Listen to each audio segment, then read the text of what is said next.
Okay, so AirPods Max. Out of all things that Apple claims to have reimagined in the past couple of years, this has to be the best one. The silent launch back in December of last year was not like Apple, who usually keeps such products for a special reveal at one of their events. With the price aside for now, let me share the whole experience with you and you can decide if it's worth it. Apple's packaging is obviously where it all begins. The box is flawless and it carries the same vibe as any other Apple product. The embossed depiction of the headphones and the color match text on the sides. The first thing you see inside is the pair of headphones, but inside a protective case this time. And that again has an additional paper wrap to keep away those box scratches. Underneath those headphones is the documentation, but unfortunately no Apple stickers. And we're not going to throw these away this time. And there's also no charger included. But there is a Lightning to USB-C cable. But I'm sure a good share of the price has gone into this packaging. The amount of padding and protection to the case and the ear cups is very impressive and it's a very uniquely Apple experience. On picking them up for the first time, I realized that, man, these things are heavy. The whole thing is basically complete metal and it shows. The headband frame and arms are both made of stainless steel, but the headband is coated in the soft touch silicone. And the ear cups are anodized aluminum, or you get my point.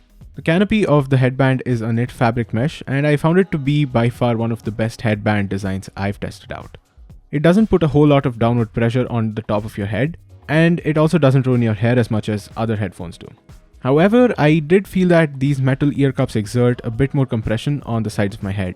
But this feeling only lasted for a couple of days before I couldn't notice it. Maybe the headband just adjusted to my head, or maybe I just got over the feeling, or my head just got smaller. Again, this is a very personal opinion because the fit varies from person to person. Some might find it a bit too compressive and some might feel like it's pushing down on the head too much, but after a few days of using it, I think you'll get used to it. The heavier weight of just the ear cups may actually be an intentional design.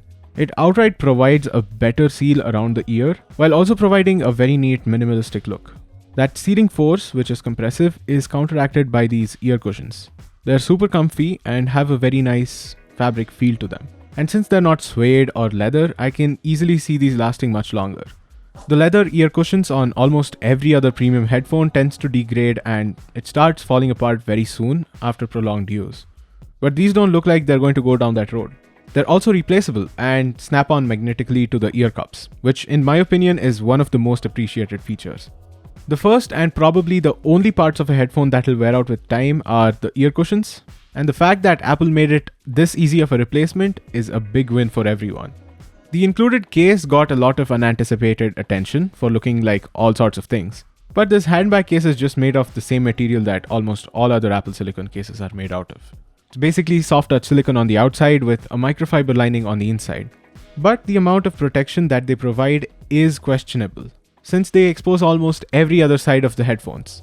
The headband has zero protection and it's open around these areas of the ear cups, leaving the ear cushions exposed. This kind of reminded me of the folio cases for the iPad Air that I had reviewed earlier with exposed edges. And since my environment is kind of rugged and I didn't like the protection that this one gave, I bought a hard shell case instead. The link's in the description if you want to check it out. But this one comes all geared up with the magnets to put them into the low power mode, which is an essential thing to look out for while buying a case for these Maxes. So I've had these for about 2 weeks now, and I found that the battery life sticks to the claim that Apple makes. 20 hours of listening time is what they said, and I found it to give close to 22 to 23 hours in my testing. The whole power situation on these is a bit confusing, and Apple isn't very open about it. So what they say is that these AirPods never really turn off in reality. All that's happening to conserve power is that they're going into either a low power mode or an ultra low power mode. The low power mode kicks in 5 minutes after putting them down and leaving them untouched, or as soon as you pop them in the case. This mode keeps Bluetooth on and allows the device to be tracked on the Find My network. But after 18 hours of being in the case, they enter the ultra low power mode that switches off Bluetooth and Find My. This ultra low power mode kicks in even when they are left unused and stationary outside the case for 72 hours. Apple says that these give up to an hour and 30 minutes of listening time on charging just for 5 minutes, but they haven't mentioned how long they take to charge fully. But I did come across a blog post that has an in-depth explanation about the charge times and the power consumption of the AirPods Max. Again, the link's in the description if you want to check it out. This one's by Alexander Leimener, and I hope I got that name right. But from their tests, these were found to take about 2 hours to charge fully, which sounds like a lot, but given the fact that they provide 22 hours of continuous listening with active noise cancellation and spatial audio, it's just amazing. And that time can be prolonged even more by popping them in the case every now and then when you're not listening to them, just to conserve battery life. The controls on these are made up by the digital crown and this single button. The crown is surely a welcome feature and is super tactile. It's a slightly bigger crown than on the Apple Watch, but it has the same buttery action. Rotating the crown adjusts the volume, while also giving subtle clicks to indicate the level. Maxing it all the way up or down gives 2 distinct different kinds of clicks, which is the kind of attention to detail all of us love. The button on the crown takes care of the media controls and can also bring up Siri, while the single button on the other side cycles through the 3 different audio modes: noise cancellation mode, normal mode, and transparency mode. Speaking of noise cancellation, it was one of the 2 major features that just swept me off my feet. The active noise cancellation, when I first listened to it, was just borderline okay. I was able to bleakly hear the ambient noises like a few cars honking, the TV playing in the background, and people speaking behind me.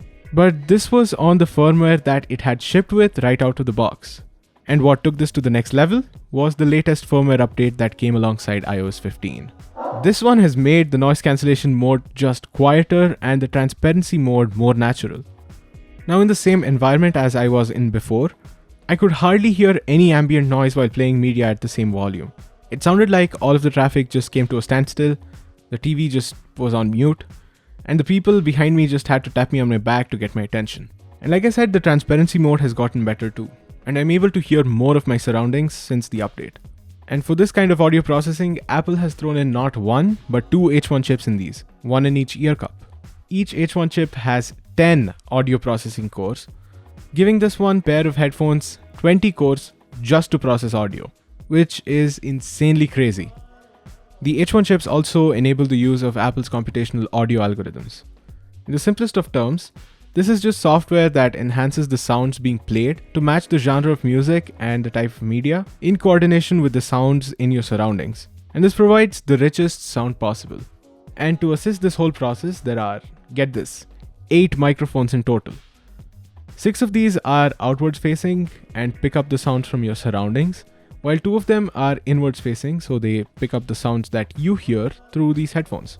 So with this information, the computational audio algorithm fine-tunes the sounds that are being played to match the environment and give you the best experience.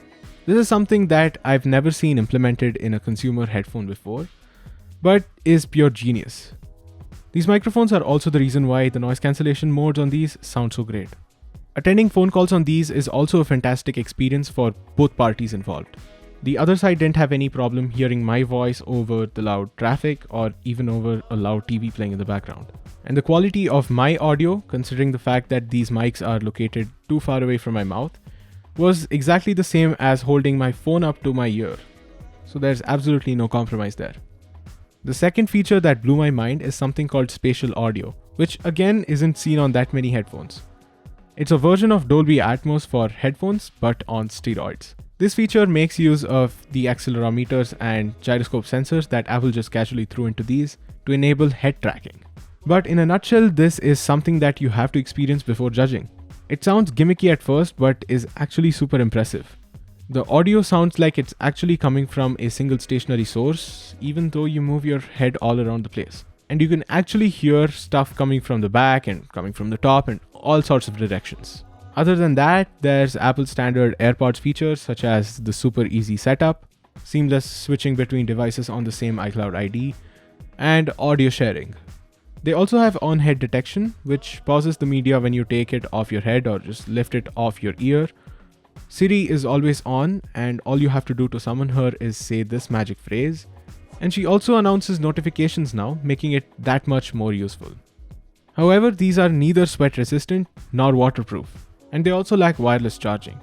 I honestly think that they could have innovated the charging experience on these, but I just may be asking for too much. I don't know. The case also could have been much better in so many ways, but hey, we've got a case. Out of all premium headphones that I've tested, these clearly stand out the most. They are so different from the rest that it's very hard to find an apples to apples comparison to these. Other headphones typically have a single hard-coded audio processor that applies the same kind of processing to anything that's played on them. But the dynamic processing coupled with computational audio on the AirPods Max is something totally new in this category. And they also come in 5 different colors, with 5 matching ear cushion variations that you can mix to your taste. And currently, at the time of recording this video, all of them are in stock. These had gotten sold out almost everywhere last year just because they came out in the peak holiday season, but close to a year on from then, the hype has faded and they have seen a gradual decline in the demand. And you know what that means. A lot of silent price cuts. There have been many such price drops that have shown up in the past few months, and there's surely more to come. So make sure you keep an eye out for that. I've put all related links down in the description, and as always, hit the like button if you found this one useful. But there's something better that you can do, and it's as simple as subscribing to our channel. So thanks for watching, and I'll see you in the next one. Bye-bye.